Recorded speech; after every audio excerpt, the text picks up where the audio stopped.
दोस्तों अगर आप भी मानते हैं कि धोनी अगर टीम में होते तो मुकाबले को जीत जाते तो वीडियो को लाइक जरूर कीजिएगा। दोस्तों रोंगटे खड़े कर देने वाले मैच के आखिरी ओवर में पंत की एक गलती भारत को ले डूबी, लेकिन कैसे सांस रोक देने वाले मैच को जीत सकता था भारत? क्या था अंतिम पलों का असली रोमांच और कैसे एक जीती हुई बाजी आज भारत के हाथ से निकल गई? आपको इस मुकाबले की पूरी हाइलाइट्स दिखाने वाले हैं, लेकिन उससे पहले आप सभी को क्या लगता है भारतीय टीम में से अब किसे बाहर करना चाहिए और किसे जगह देनी चाहिए? नीचे कमेंट करके हमें जरूर बताइएगा। दोस्तों भारत और श्रीलंकाई टीम के बीच में इस साल के एशिया कप का सबसे रोमांचक व सबसे महत्वपूर्ण मुकाबला खेला गया। आपको बता दें कि मुकाबले की शुरुआत ही भारतीय क्रिकेट टीम की हार से हुई थी। मतलब कि दोस्तों हम टॉस हार चुके थे, लेकिन टॉस हारने के बावजूद रोहित शर्मा की बल्लेबाजी को देखकर एक अलग ही जज्बा भारतीय फैंस में आया। ये जज्बा था दोस्तों मुकाबले को जीतने का। दोस्तों रोहित ने तो ताबड़तोड़ शुरुआत करी, 33 गेंदों में 50 भी जड़ दिया और अपनी टीम के लिए उम्दा बल्लेबाजी करते हुए उन्होंने लगभग 75, लेकिन बाकी खिलाड़ियों का क्या, वो तो फ्लॉप रहे। ना ही केएल राहुल चल पाए और कोहली का तो क्या ही कहना, 0 पर आउट होकर चल दिए। स्काई दोस्तों बीच में आकर 37 रन जरूर लगा गए थे, लेकिन पांड्या और पंत 17 व 17 रन की पारी खेलकर अपना विकेट फेंक कर चले गए। इतने मुश्किल मुकाबले में, इतने महत्वपूर्ण घड़ी में वो अपनी टीम का साथ नहीं दे पाए।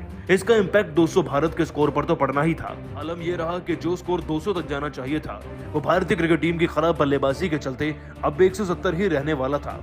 वो दोस्तों अश्विन जाते जाते 15 रन बना गए और भारतीय क्रिकेट टीम 174 तक फिर पहुंच चुकी थी। दोस्तों 175 रन का लक्ष्य कोई छोटा लक्ष्य नहीं होता, लेकिन श्रीलंकाई टीम में कितना जज्बा है, कितना दम है, ये हमने उनके पिछले मैच में देखा उन्हें चेज करते हुए। श्रीलंकाई टीम को रोकने में हमारे गेंदबाज इतने बेबस दिखाई पड़े कि 10 ओवर तक वो 100 रन लुटा चुके थे और विकेट लेने के मामले थे बड़ा 0। दोस्तों आपको बता दें कि जैसे ही भारतीय क्रिकेट टीम मुकाबले में रोमांचक तरीके से कमबैक करती है, जब चहल बैक टू बैक 2 विकेट लेते हैं, उनके हाथों न सिर्फ हमें निशंका का विकेट मिलता है, दोस्तों आगे चलकर वो आने वाले श्रीलंका का भी विकेट 0 पर ले लेते हैं। ये हाल देखकर ऐसा लगता है कि भारतीय टीम कमबैक करेगी और ऐसा होता भी है दोस्तों। लेकिन फिर आता है पारी का 19वां ओवर, जहां पर भारतीय क्रिकेट टीम की हार भुवनेश्वर कुमार बड़े खुशी खुशी लिख देते हैं। दोस्तों भले ही श्रीलंकाई टीम सेट थी, लेकिन 12 गेंद में 21 रन की दरकार थी, लेकिन भुवनेश्वर ने सोचा कि रन लौटा देते हैं। तभी तो इस एक ओवर के अंदर इतने चौके खाए कि दोस्तों इकलौते ओवर से पूरे 13 रन निकल गए। जीतने के लिए अब अंतिम ओवर आ चुका था। इस अंतिम ओवर को देखकर हर किसी की धड़कनें बढ़ती चली जा रही थी। सबका दिल मानो बाहर ही निकलकर गिरने वाला था।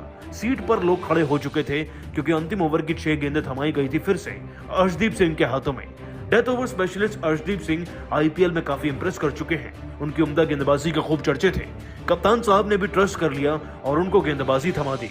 और दोस्तों मानना पड़ेगा अर्शदीप सिंह ने भी जांग झोंक कर रख दी थी। इस आखिरी ओवर को सफल बनाने के लिए इस खिलाड़ी ने पहली गेंद पर 1 रन दिया, दूसरी गेंद पर भी दोस्तों 1 रन आया। हालांकि तीसरी गेंद पर 2 रन पूरे हो चुके थे और चौथी गेंद पर भी 1 रन आ चुका था। मतलब कि दोस्तों 5 रन मिल चुके थे। 2 गेंद में जीतने के लिए अब 2 रन की दरकार थी। अभी भी हमारी भारतीय क्रिकेट टीम मुकाबले में वापसी कर सकती थी, मुकाबले को जीतकर अपना बना सकती थी, लेकिन तभी दोस्तों एक ऐसा ड्रामा हो जाता है जिसके चलते हमारी टीम चाहकर भी इस जीते हुए मुकाबले को जीत ही नहीं पाती। दोस्तों इस ओवर की 5वीं गेंद अर्शदीप शनाका को डालते हैं इस उम्मीद से कि या तो विकेट मिलेगी या फिर कुछ ना कुछ बात ही होगा। Back of the length delivery इतनी सक्सेसफुल रहती है, इतना इम्पैक्ट भारी रहता है इसका कि शनाका पूरी तरीके से बीट हो जाते हैं। पंत के हाथ में गेंद जाती है, लेकिन ये पंत का नसीब बोलिए या उनकी खराब विकेट कीपिंग के तीनों विकेट सामने खड़े हुए थे, उनको भी एम नहीं कर पाए, उनको रन आउट नहीं कर पाए। राजबक्सा का तो विकेट मिल जाता, लेकिन दोस्तों गेंद फिर अर्शदीप के पास जाती है।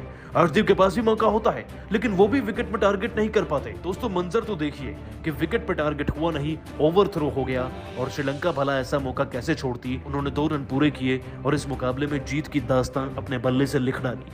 लेकिन दोस्तों यह भी हो सकता था कि अर्शदीप थ्रो ना करे और आखिरी गेंद पर अगर रन ना मिलता तो सुपर ओवर भी हो सकता था, परंतु ऐसा हो नहीं सका और हमारी भारतीय क्रिकेट टीम अब एशिया कप से बुरी तरीके से इसी तरीके से बाहर हुई है। दोस्तों अंतिम ओवर में पंत की गलती तो मानी जा सकती है, लेकिन अर्शदीप की भी उतनी ही गलती है और उससे बड़े गुनाहगार तो भुवनेश्वर कुमार हैं जो 19वें ओवर में 13-14 रन लुटाकर जा रहे